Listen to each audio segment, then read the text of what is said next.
Présentation d'un extrait de mon passage à Flow FM, radio locale de Rimouski. On a encore de belles visites en studio. On est avec Chantal Laure. Bonjour Chantal. Salut Liliane. Ça va très bien Chantal. On est habitué de se voir. C'est la 4e et dernière chronique de médiation animale. Donc c'est pour les gens qui nous écoutent, c'est une autre façon de nommer la zoothérapie, malgré que c'est quand même, on avait défini la différence entre les deux. Aujourd'hui, Chantal, on va aborder quelque chose qui est un petit peu plus délicat, c'est la mécanique des dépendances, et on va parler de consommation. Oui. Dans un premier temps, et tu voulais nous démontrer comment on peut intervenir avec la médiation animale dans le cas de dépendance. Alors, on est en compagnie de Souti qui est silencieux, mais qui fait le tour du studio. Souti est une montagne des Pyrénées, donc il est énorme, tout blanc. Et puis, il nous accompagne gentiment, comme ça, en silence, durant l'entrevue aujourd'hui. Donc, bienvenue à l'émission. Ben, merci beaucoup. Fait que Chantal, je pense que je vais te laisser déjà aller avec qu'est-ce que c'est la dépendance dans sa fonctionnalité, là, dans sa mécanique. Dans sa mécanique. Donc, ce qui est important de savoir avec la mécanique de la consommation de la dépendance, parce que c'est très, très large. Là, on parle de acheter, mettons, compulsivement, on parle de psychotropes, on parle de tabagisme, de café, de sucrerie. La mécanique derrière ça, c'est vraiment l'hormone du bonheur qui est la dopamine. C'est vraiment elle qui joue un rôle addictif, si je vous dirais. C'est vraiment elle, dans le fond, la dopamine est là au départ pour, elle va libérer de l'énergie, elle nous aide aussi au niveau de la concentration et de la mise en action. Puis elle est là pour, tu sais, quand on cherche, là, maintenant j'ai perdu mon porte-monnaie, puis là, ça fait 1 heure que tu le cherches, puis là, quand tu le trouves, tu as une sensation de... Ben, c'est ça la dopamine. Comme une récompense. Oui, c'est ça. C'est ça. Elle, c'est vraiment c'est ce qui est sécrété quand on va consommer, puis quand l'effet de consommation est plaisant, ben, la dopamine rentre en jeu. Puis ce qui est comme le côté négatif de la dopamine, parce que tous les mammifères recherchent cette sensation de récompense-là. Mais elle, ce qui arrive avec la dopamine, c'est qu'elle va enregistrer, dans le fond, l'information qui lui a procuré cette sensation-là.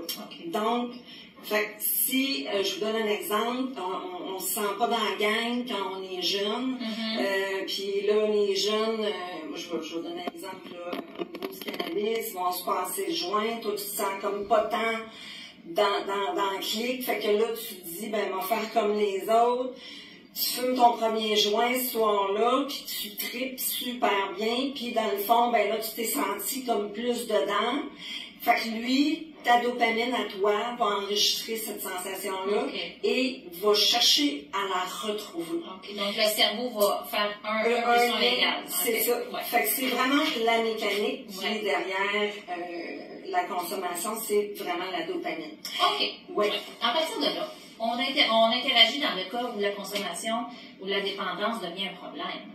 Oui.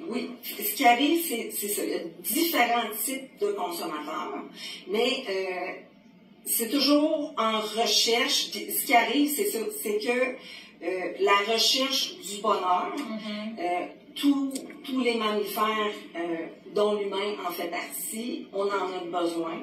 Fait que le lien va se faire assez rapidement, surtout si on y va avec des consommations qui sont plus dures, là, comme les amphétamines, la cocaïne, parce que là, à ce moment-là, les doses de dopamine sont beaucoup plus grandes. Une plus grande charge. Une plus grande charge et les récepteurs qui sont là pour l'emmagasiner puis la gérer, ils sont gelés dans le fond. Fait que la dopamine reste présente. Fait que ça devient très, très addictif et très, très rapidement.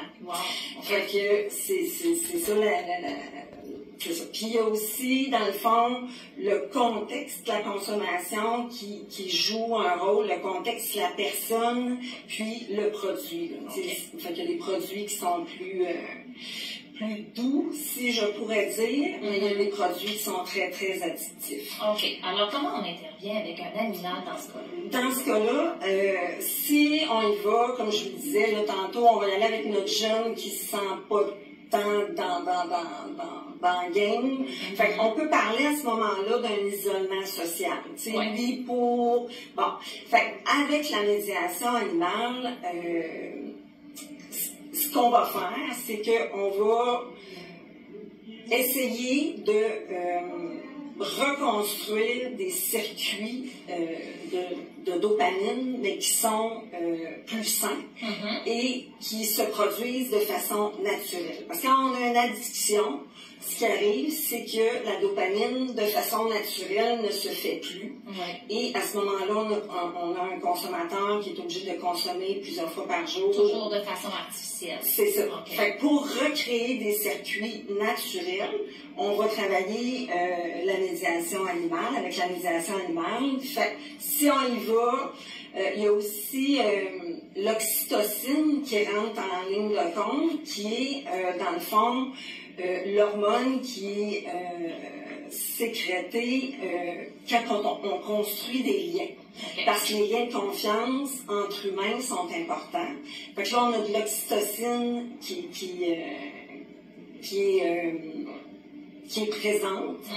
Donc, avec l'animal, ce qui est important en dépendance, c'est vraiment faut que l'usager ait pris contact avec moi, dans le fond, de lui-même. C'est pas le système qui me l'envoie, c'est pas ses parents, c'est pas son employeur, c'est vraiment la personne qui a envie de changement. Puis c'est de respecter son stade du changement où lui il est rendu, de faire des petits pas ou des foulées de petites pattes, comme je pourrais dire aussi, mais de vraiment prendre le temps de faire petit à petit et des objectifs qui sont très simples et atteignables. OK.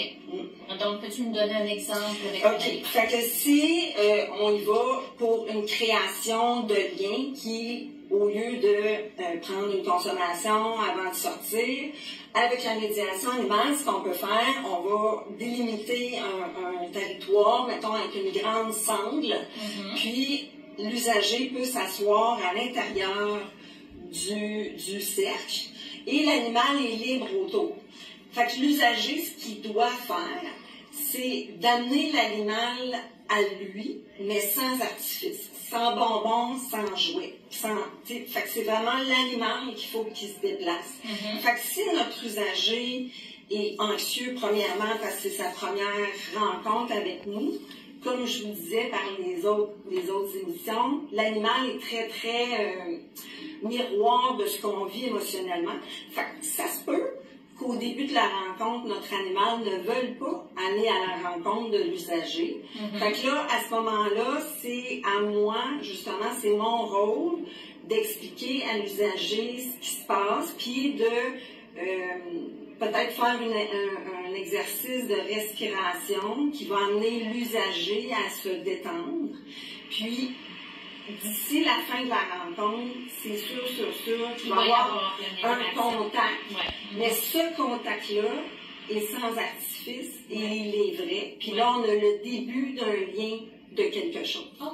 Fait que c'est vraiment... juste ça, petite évolution, juste ça, c'est important. Juste ça, c'est important. Et juste ça, c'est important de le souligner à mon usager que c'est sa réussite et qu'il se le dise. Parce que pour générer de la dopamine de façon naturelle, plus souvent on se dit c'est moi qui l'ai réussi, plus souvent on reçoit de la dopamine et plus grande la dose va être. Bon, juste ça. Oui. Se féliciter. Oui, c'est ça. Là, on l'applique, là, on fait une petite parenthèse, on se l'applique en ce moment, là. Tout le monde, là. Oui. On se donne une petite tape dans le dos, on dit pas de job, on fait bon. ce qu'on peut. Merci. On réussit. On réussit, puis c'est vraiment... Ça, juste de le penser, là. C'est ça. On a un petit bonheur en dedans. C'est ça, puis c'est de le rentrer dans notre mode de vie. Moi, j'aime ça. C'est un bon feeling. Ben oui, c'est un bon feeling. C'est un bon feeling. OK.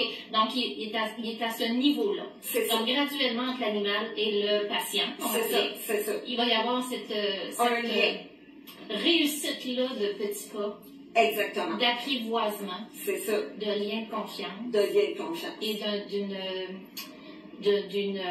d'avoir une dopamine naturelle. Une dopamine naturelle et de l'oxytocine. Parce que l'oxytocine, elle est là vraiment dans la création des liens. Ouais. Puis souvent, l'oxytocine, c'est vraiment la naissance du nouveau-né. Le nouveau-né, quand plus il est en contact avec sa mère, plus l'oxytocine est présente. C'est vraiment un lien de sécurité.